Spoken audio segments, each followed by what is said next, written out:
नमस्कार, मैं Mayank Bhargava, assistant professor MLT college Saharsa आपका स्वागत करता हूं। आज हम लोग अर्थ परिवर्तन की दिशाओं पर चर्चा करेंगे। यह प्रकरण स्नातकोत्तर हिंदी सेमेस्टर 1 CC1 के पाठ्यक्रम का अंश है। हम जानते हैं कि शब्द और अर्थ भाषा के अभिन्न अंग हैं। महाकवि कालिदास ने भी शब्द और अर्थ को अभिन्न बताया है। जिस प्रकार भाषा का बाह्य रूप परिवर्तित होता है, उसी प्रकार उसके अर्थ में भी परिवर्तन आता रहता है। बाह्य रूप कहने से आशय है शब्दों का वह रूप जो हमें दिखता है। जैसे हमने विस्तार से ध्वनि परिवर्तन की दिशाओं की चर्चा की है कि किस प्रकार शब्दों का बाहरी रूप परिवर्तित हो जाता है। कभी यह परिवर्तन कम होता है तो कभी बहुत ज़्यादा हो जाता है। जिस प्रकार शब्दों का बाहरी रूप बदलता है, वैसे ही शब्दों के अर्थ भी बदलते हैं।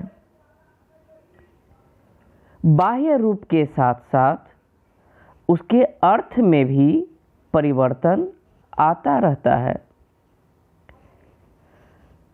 और भाषाओं का नियमन प्रयोग से होता है। समाज में जैसा प्रयोग होने लगेगा, उसी रूप में वह शब्द स्वीकार कर लिया जाएगा। हो सकता है वह प्रयोग शुरू में मानक न माना जाए, परंतु समाज का एक बड़ा वर्ग जब उस प्रयोग को स्वीकार कर लेता है, वो प्रयोग जब रूढ़ हो जाते हैं, तो शब्दों के मूल अर्थ के बाद वह नया अर्थ भी उसमें सम्मिलित हो जाता है।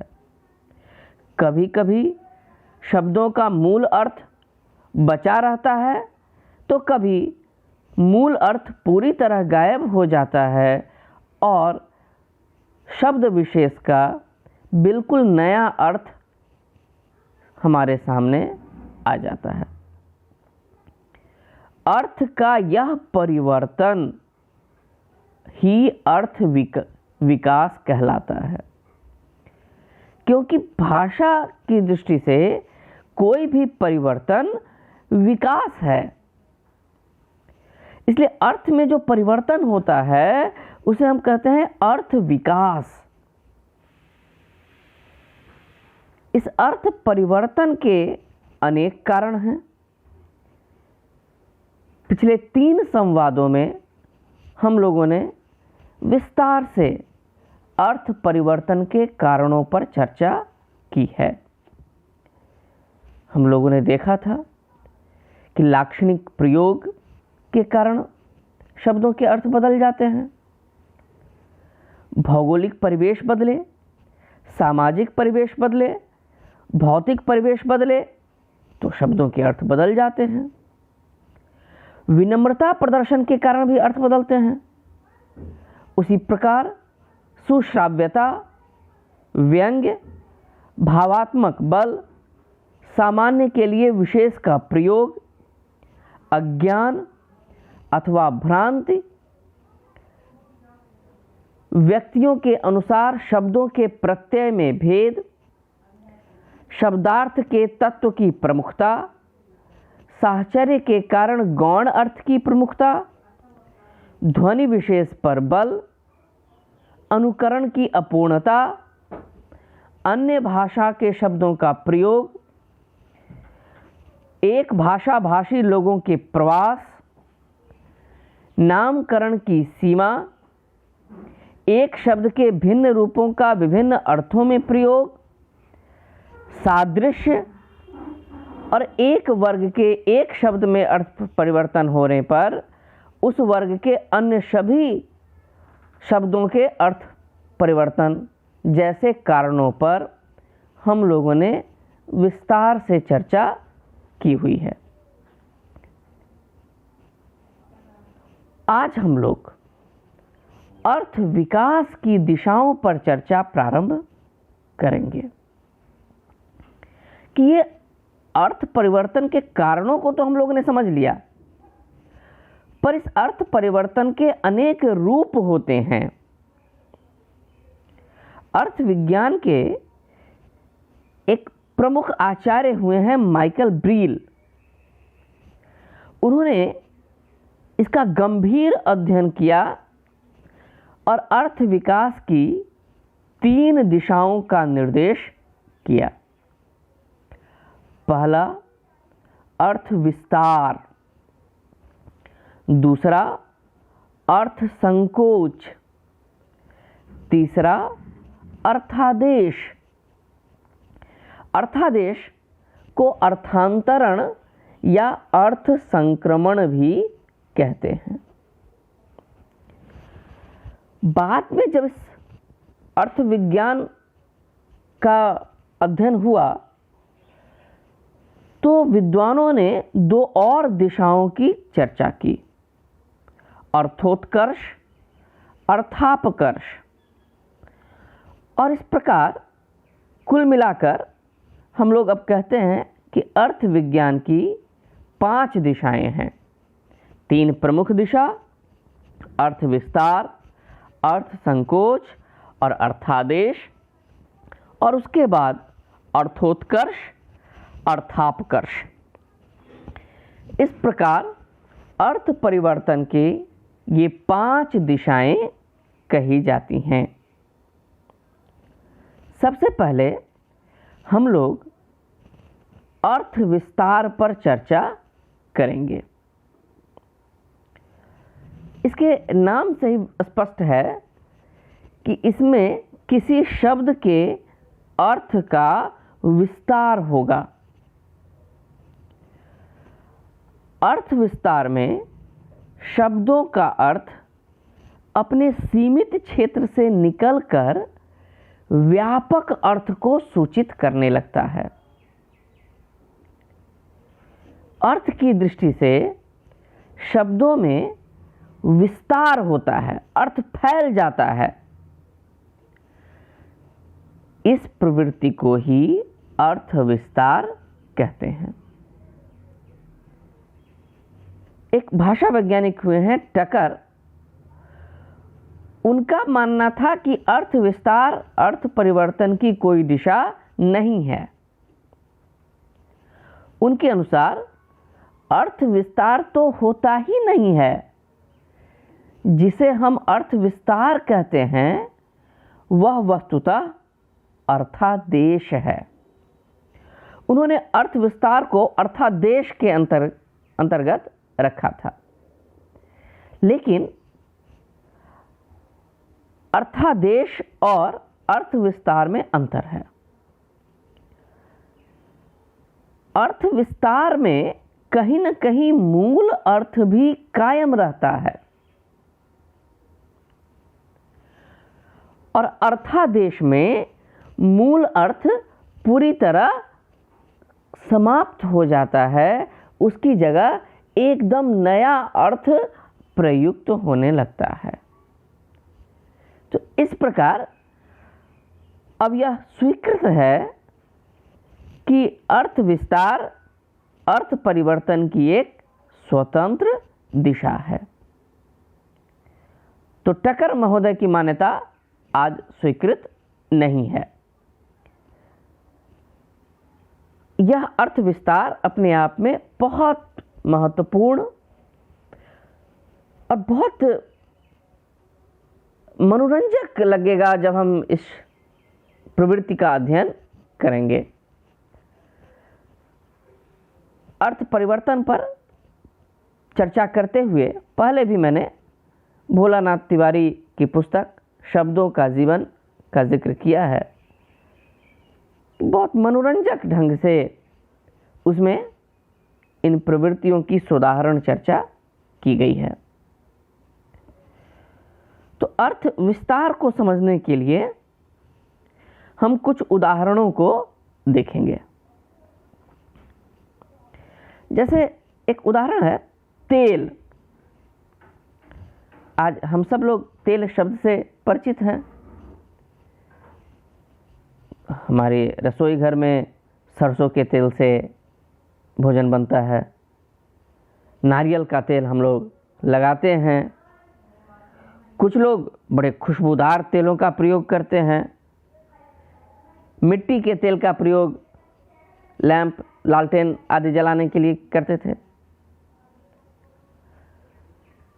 पर तेल शब्द पर यदि हम लोग ध्यान दें तो तुरंत समझ में आ जाएगा कि इसका मूल अर्थ तिल से संबंधित था। यानी तिल से जो रस निकलता था उसे ही तेल कहते थे। तेल शब्द तिल के रस के लिए ही स्वीकृत था। विद्यार्थी मित्र जानते होंगे तिल को मकर संक्रांति के अवसर पर तिलवा हम लोग खाते हैं। तिल से बना हुआ कई चीज़ों में प्रयोग होता है तिल का। तो उस खास वस्तु का जो रस निकलता था उसे ही तेल कहते थे। धीरे धीरे इस अर्थ का विस्तार होने लगा और आज यह सभी प्रकार के तेल के लिए हम तेल शब्द का प्रयोग करते हैं। चाहे सरसों से निकले, जैतून से निकले, मूंगफली से निकले, नारियल से निकले, यहाँ तक कि मिट्टी तेल भी हमने बना लिया शब्द कि धरती के नीचे से जो निकल रहा है उसको भी हमने तेल कह दिया, मिट्टी तेल। इस प्रकार इसका अर्थ विस्तार हो गया।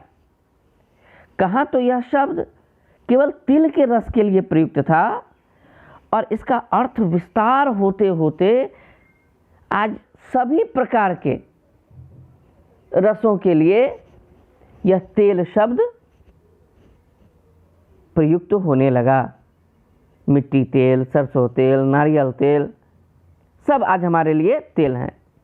यहाँ तक कि यदि आप किसी को धूप में खूब दौड़ा दें तो वह कहेगा कि आज तो आपने मेरा तेल ही निकाल दिया। यानी अब अर्थ हो गया कठिन परिश्रम करना।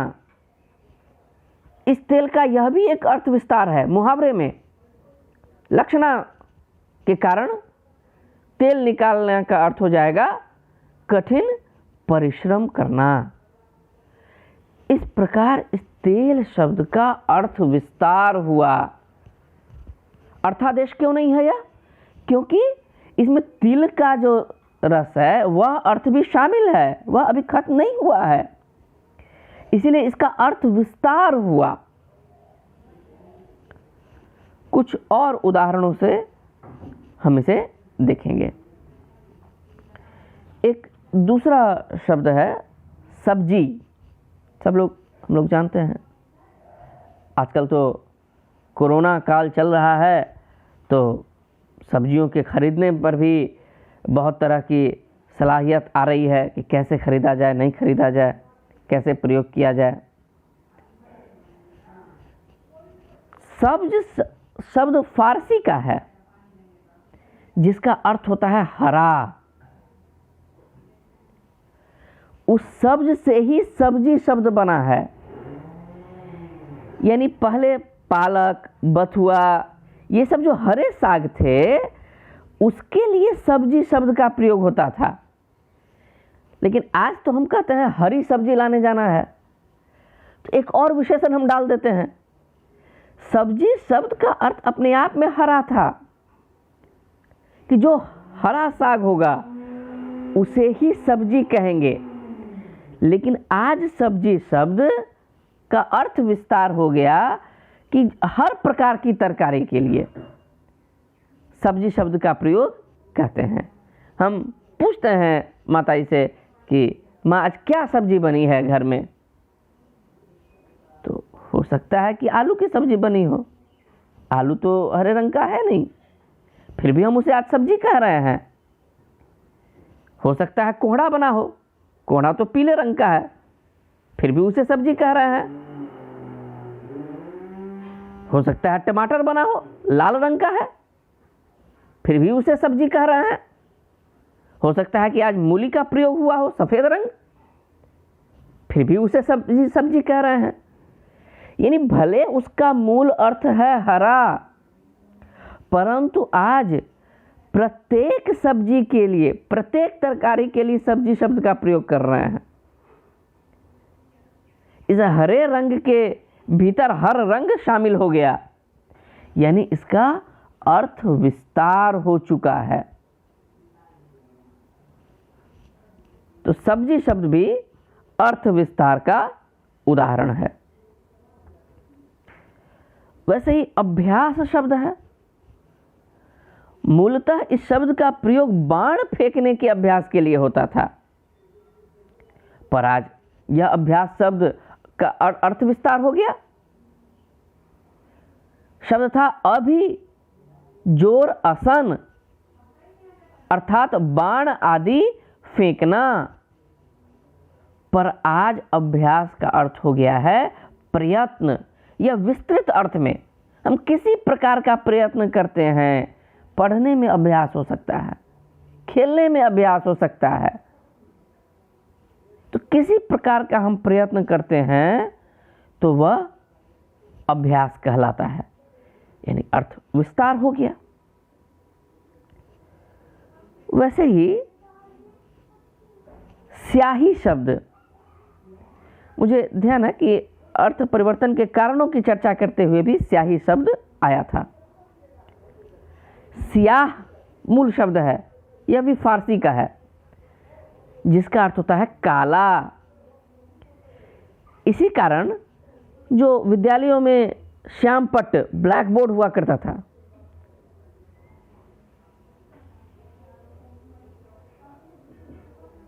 उसको तख्त सियाह कहते थे। तख्त सियाह, जो काले रंग का तख्त हो, इसी सियाह से स्याही बना है। पुराने ज़माने में पहले जो रोशनाई होती थी वह केवल काले रंग की होती थी, अतः रोशनाई को स्याही कहा जाता था। काले रंग की रोशनाई थी तो उसको स्याही कहते थे। बाद में क्या हो गया कि अब किसी रंग की रोशनाई हो, लाल रोशनाई हो, नीली रोशनाई हो, हरी रोशनाई हो, फिर भी उसे स्याही कहते हैं। वह काले रंग की नहीं है, लेकिन उसका अर्थ विस्तार हो चुका है। इसीलिए किसी भी रंग की हो, लेकिन उसे हम कहते हैं स्याही। वैसे ही एक शब्द है निपुण। निपुण शब्द को अगर ध्यान से देखें तो स्पष्ट हो जाएगा कि जो पुण्य कार्य करता है वही निपुण है। जो पुण्य कार्य करने में दक्ष है वह निपुण है। निपुण का जो पूर्ण अंश है वह संकेत करता है इस अर्थ की ओर। पर आज निपुण का अर्थ विस्तार तो बहुत ज़्यादा हो गया। पुण्य कार्य क्या, आप कोई पाप कर्म कर सकते हैं, उसमें भी कह सकते हैं कि वह चोरी करने में बहुत निपुण है, वह झूठ बोलने में निपुण है, और केवल बुरे कार्यों में नहीं, कोई चित्र बनाने में निपुण हो सकता है। यानी अब इस निपुण का पुण्य से कोई संबंध नहीं रहा। कोई वकील साहब हो सकते हैं जो खूब बोलते हों, सच झूठ उसको छोड़ दीजिए तो कह सकते हैं वो कोई बहुत निपुण है, अन्यथा न ले, ऐसे ही उदाहरण दे दिया। तो निपुण शब्द का अर्थ विस्तार हो चुका है। वैसे ही एक शब्द है गवेषणा। इसका इसका मूल अर्थ था गाय ढूंढने की इच्छा। गाय ढूंढने के लिए कोई जाता था तो कहते थे कि वह गवेषणा करने जा रहा है। पर आज तो गवेषणा का अर्थ हो गया है अनुसंधान, अर्थ विस्तार हो चुका है। किसी भी चीज की आप गंभीर खोज करते हैं तो कहेंगे गवेषणा कर रहे हैं।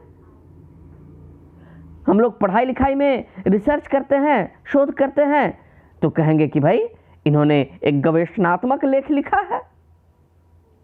तो गवेषणात्मक लेख लिखने का अर्थ यह नहीं होगा कि इस लेख में खोई हुई गायों के खोजने के तरीके बताए गए हैं, बल्कि गवेषणा का अर्थ होगा कि इसमें नए नए अनुसंधान का वर्णन है, अनुसंधान करके यह लेख लिखा गया है।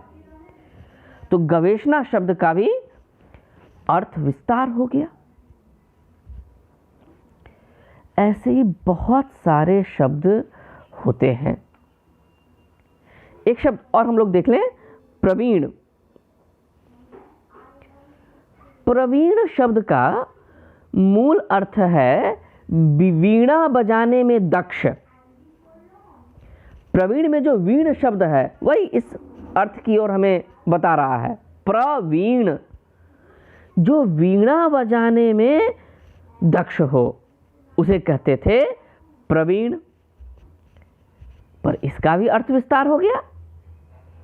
अब किसी ने वीणा का नाम भी ना सुना हो पर खूब बढ़िया फुटबॉल खेलता हो तो कहेंगे वह फुटबॉल खेलने में प्रवीण है।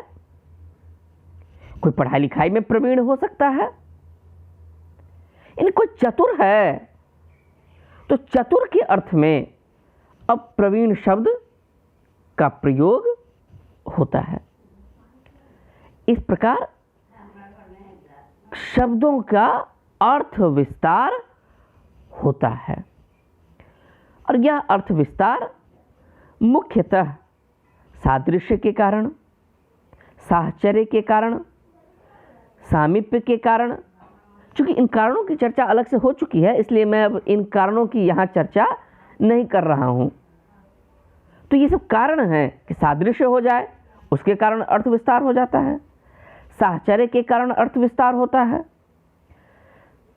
मुख्यार्थ से संबद्ध अन्य अर्थ की प्रतीति होने लगे इसके कारण अर्थ विस्तार होता है।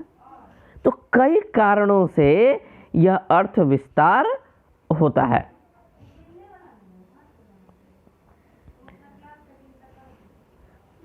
अब ये जो अर्थ विस्तार होता है शब्दों के, तो इस ढंग से भी हम लोग देख सकते हैं कि किस तरह के शब्दों का अर्थ विस्तार होता है। जैसे जानवरों, पक्षियों और कीड़ों के नाम का भी अर्थ विस्तार हो जाता है। जैसे उदाहरण के लिए हम ले उल्लू, एक खास जानवर है, पर हम कहते हैं जब कभी पिता क्रोध में आ जाते हैं तो अपने पुत्र को कहते हैं तुम उल्लू हो। स्वाभाविक है कि लक्षणा से हम अर्थ ले रहे हैं कि उल्लू पक्षी न कहकर वह उसे मूर्ख कहना चाह रहे हैं। तो उल्लू का एक अर्थ पक्षी तो हुआ ही, लेकिन यहां मूर्खता का अर्थ देने लगा। इसीलिए कहेंगे कि यहां उल्लू शब्द का अर्थ विस्तार हो गया है। गीदड़ शब्द ले लें कि तुम तो एकदम गीदड़ हो। तो कई बार गीदड़ का अर्थ डरपोक के अर्थ में हम इसका प्रयोग करने लगते हैं। कोई बहुत सुस्त है या थोड़ी सुस्तता के साथ कुछ मूर्खता की प्रवृत्ति भी जुड़ी हुई है तो उसका ये बिल्कुल भैंस हो गया है। तो भैंस का अर्थ विस्तार हो गया। कोई बहुत लंबी गर्दन वाला है तो सादृश्य के कारण उसको ऊंट कहने लगते हैं, या बहुत लंबा लड़का है कोई उसे भी सादृश्य के कारण ऊंट कहने लगे। जैसे नाग शब्द ले लें, लक्षणा में हम प्रयोग करने लगते हैं, वह काला नाग है। अब काला नाग कहने किसी व्यक्ति को हम कह रहे हैं किसी व्यक्ति के बारे में कि वह काला नाग है, तो क्या अर्थ हो जाएगा? जहरीला, छिपी चोट करने वाला, बहुत गहरी चोट करने वाला, इस प्रकार के कोई ऐसी चोट पहुंचा देता हो जो बहुत गंभीर चोट आपको किसी ने पहुंचा दी, छिप करके आप पर प्रहार कर दिया, तो कहेंगे एकदम काला नाग का काम किया है इसने। तो अर्थ विस्तार हो गया। शेर शब्द को ले लें, किसी ने बड़ी वीरता का कार्य किया, साहस का कार्य किया, हिम्मत दिखाई, तो कहते हैं ना कि वह तो सहरसा का शेर है, यानी सहरसा में उसके जैसा वीर व्यक्ति को दूसरा नहीं है। तो शेर का अर्थ वीर, साहसी, हिम्मती, इस प्रकार का अर्थ लेने लगते हैं।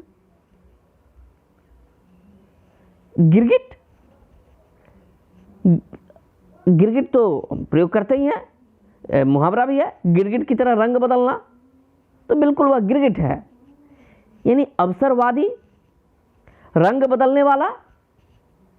राजनीति में इसके उदाहरण आपको दिखते रहते हैं, ज़्यादा कुछ कहना इस पर उचित नहीं। बहुत गिरगिट की तरह रंग बदलते लोग हमने देखे हैं।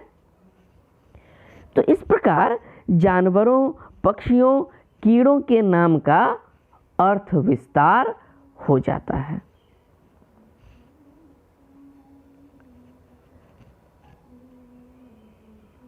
कुछ वस्तुओं के नाम का भी अर्थ विस्तार होता है,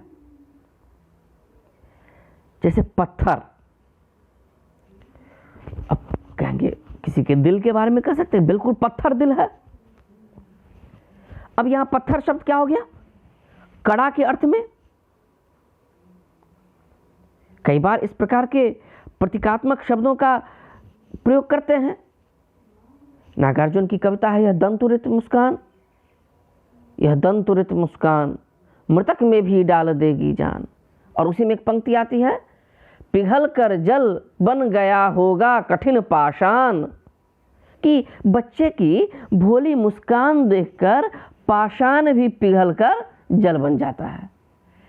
एक कठोर हृदय व्यक्ति भी संवेदनशील हो जाता है। पत्थर शब्द पाषाण कड़ा का अर्थ देने लगा, अर्थात उसका अर्थ विस्तार हो गया, फैल गया उसका अर्थ।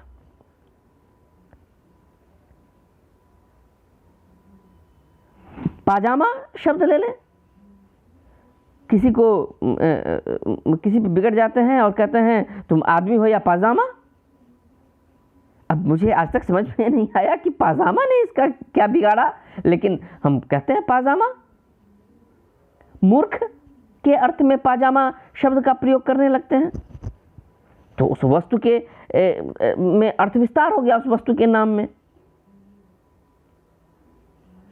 रसोई घर में जो चलनी होती है, जिसमें आटा आदि चलते हैं, बहुत सारे छेद होते हैं उसमें, तो किसी के व्यक्तित्व में बहुत सारे छेद हों तो कहते हैं चलनी, एकदम चलनी जैसा है, कुछ भी बहुत छेद है उसमें। कोई बहुत क्रूर है, अक्सर दर्द देता है, कह सकते हैं कि एकदम कांटा है या। तो ये सब प्रयोग एक प्रकार के अलंकारिक प्रयोग हैं। फिर भी अलंकार भी तो हमने देखा है, लक्षणा के साथ देखा था अलंकारिकता, कि वह कारण है अर्थ परिवर्तन का। तो अलंकारिकता के कारण इन शब्दों के अर्थ का विस्तार हो जाता है। तो अभी तक जो उदाहरण हम लोग देख रहे थे, उल्लू, भैंस, कुत्ता या वस्तुओं के नाम, ये सब जातिवाचक संज्ञाएं थीं। इसके अतिरिक्त कुछ व्यक्तिवाचक संज्ञाएं भी होती हैं जिनका अर्थ विस्तार हो जाता है। यानी व्यक्तिवाचक संज्ञा, ये नाम हो किसी एक का। गांधी शब्द को ले लें, भाई मोहनदास करमचंद गांधी पर ऐसे महापुरुष हुए वह, पूरे संसार पर उनका ऐसा प्रभाव पड़ा कि गांधी शब्द का अर्थ विस्तार हो गया। कोई मोहल्ले में अच्छा व्यक्ति है, कुछ अच्छे गुणों को रखने वाला है, कुछ डील डॉल भी उस प्रकार की है, तो हम कहते हैं यह तो गांधी हो गया है। यानी गांधी कहने से आशा है सत्यवादी, अहिंसक या इस प्रकार के गुणों को धारण करना। यानी व्यक्तिवाचक संज्ञा गांधी का अर्थ विस्तार हो गया सत्यवादी, अहिंसक में। कोई गांव बहुत अच्छा हो जाए तो प्रयोग करने लगते हैं कि अरे वह गांव तो बिल्कुल लंदन है। भाई लंदन शब्द स्वाभाविक है कि वर्षों तक हम गुलाम रहे हैं, तो एक श्रेष्ठता बोध के लिए वहाँ के शहर हमारे सामने होते थे। तो अब भी कोई बड़ा शहर होता है तो लंदन, अब अमेरिका आदि कहने लगे हैं, क्योंकि अब नए प्रकार का साम्राज्यवाद हो रहा है कि यह तो बिल्कुल पेरिस हो जाएगा, अमेरिका हो जाएगा। तो इस प्रकार व्यक्तिवाचक संज्ञाओं का भी अर्थ विस्तार होता है। युधिष्ठिर, वह तो साक्षात युधिष्ठिर है। कहने का आशय है सत्यवादी, अर्थात व्यक्तिवाचक संज्ञा युधिष्ठिर का अर्थ विस्तार हो गया सत्यवादी में। कोई बहुत अत्याचारी है, उसे हम कहने लगते हैं कि हम कंस है, तो कंस शब्द का अर्थ विस्तार हो गया, कंस संज्ञा का अर्थ विस्तार हुआ। सावित्री, हम जानते हैं सावित्री और सत्यवान की कथा। उस सावित्री व्यक्तिवाचक संज्ञा का अर्थ विस्तार यहां तक हो गया कि आज कोई भी महिला है जो बहुत पतिव्रता है, उसको कहते हैं सावित्री। विभीषण संज्ञा का तो इतना अर्थ विस्तार हुआ कि बेचारे विभीषण जो हमेशा राम के साथ रहे, लेकिन आज भी समाज में कोई अपने बच्चे का नाम विभीषण नहीं रखता। इतना अर्थ विस्तार हो गया। भाई विभीषण तो राम के पक्ष में आ गए थे, राम की सहायता की थी, सब विधि सहायता की, तो उन्हें भी मर्यादा मिलनी चाहिए थी। लेकिन उस विभीषण संज्ञा का इतना अर्थ विस्तार हुआ कि वह देशद्रोही का अर्थ देने लगा। जैसे जयचंद, ये विभीषण, जयचंद आदि व्यक्तिवाचक संज्ञाएं इतनी विस्तृत हो गई अपने अर्थ में, देशद्रोही के अर्थ में, कि आज तक विभीषण नाम नहीं रखे जाते। कुछ नवाब हुए हैं जो अपनी शानो शौकत विलासिता के कारण उनके किस्से मशहूर हैं कि उनके जूते पहनाने के लिए भी कोई दूसरा व्यक्ति होता था। तमाम किस्से मशहूर हैं। तो कोई बहुत विलासी हो तो कहते हैं कि ये वाजिद अली शाह हो गया है। यानी वाजिद अली शाह कहने का आशय है विलासी। हरिश्चंद्र शब्द, हरिश्चंद्र सत्यवादी के अर्थ में रूढ़ हो गया है, एकदम जो अपने सत्य आचरण पे दृढ़ रहे। कोई बहुत अत्याचार करे तो उसे रावण कहते हैं, हिटलर कहते हैं। यानी रावण, हिटलर जैसी व्यक्तिवाचक संज्ञाएं अत्याचारी के अर्थ में आ गई हैं। बहुत सुंदर हो, कामदेव कहने लगते हैं। सिकंदर है वह, तो सिकंदर का अर्थ तेजस्वी, बहुत बड़ा के अर्थ में लेते हैं।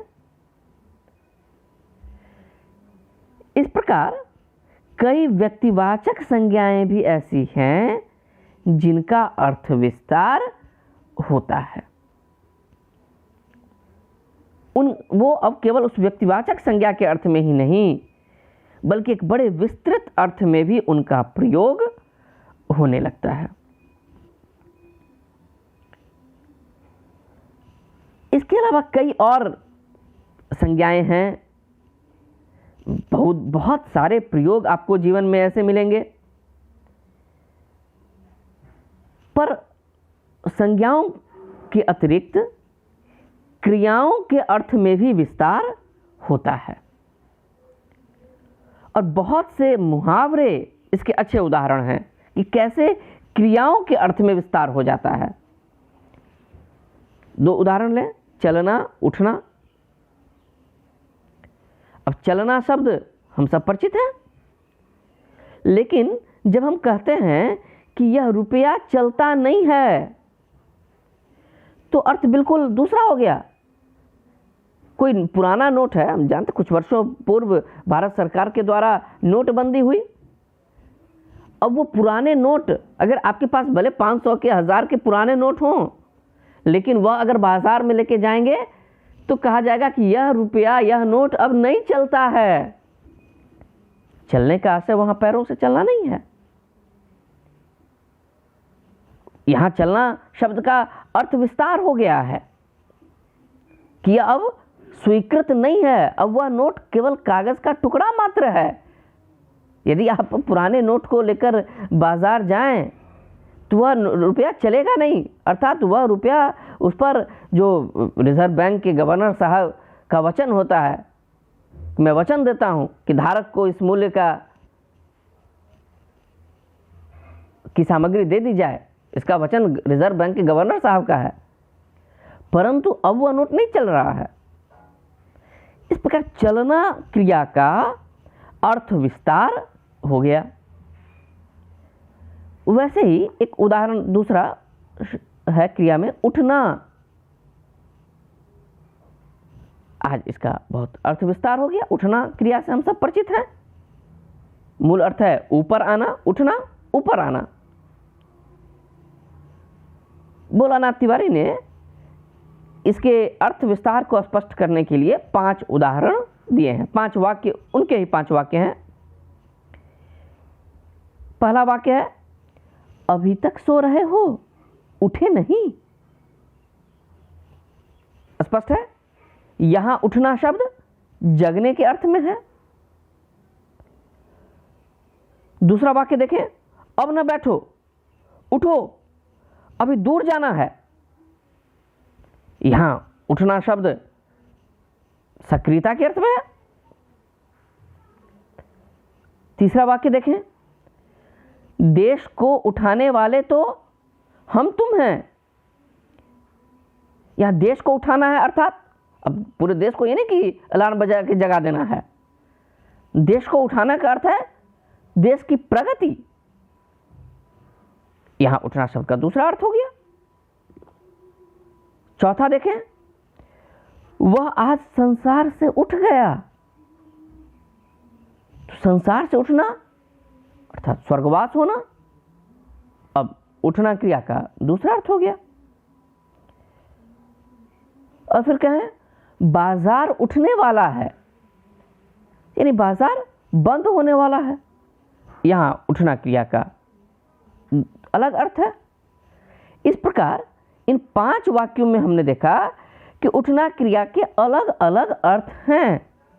यानी उस एक क्रिया जिसका मूल अर्थ था ऊपर आना, आज विविध अर्थों में उस क्रिया का प्रयोग होता है। ऐसे बहुत सारे उदाहरण हैं। देश सो गया, यानी अब सोना का अर्थ है जागृति ना होना, अलग अर्थ है। दिल टुकड़े टुकड़े होना, दुकान चलना, आंख लगना, दुकान बढ़ना। इस प्रकार कई क्रियाएं ऐसी हैं जिनके अर्थ में अब परिवर्तन हो गया है।